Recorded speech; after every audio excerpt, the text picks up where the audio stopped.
So one of the things that has come up repeatedly in terms of what is not protecting victims on the street who are being hurt and murdered by repeat violent offenders who are out on bail is Bill C-75.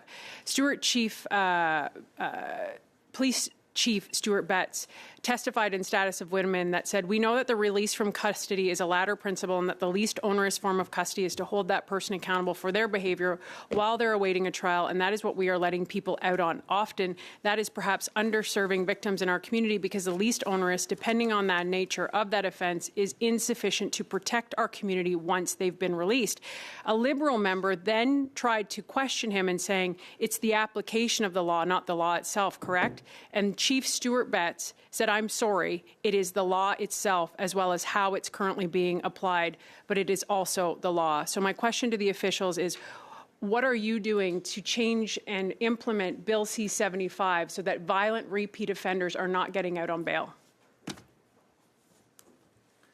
Thank you for the question. Maybe I can say a couple of things. The first I'd point you to is the recent meeting of FPT ministers responsible for justice and public safety. So this is all ministers, provincial and federal, met in October and agreed that there continue to be challenges in the bail system, and agreed that through them, their officials at all levels of government should continue to collaborate. Sorry, Madam Chair, and my frustration and anger is certainly not directed at you. I know your officials.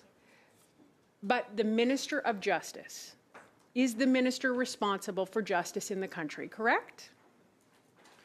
The Federal Minister of Justice is responsible for... 10 seconds for Mr. So Taylor to respond. we don't need a no, meeting. Ms. Ferreri, he's allowed to respond. He did.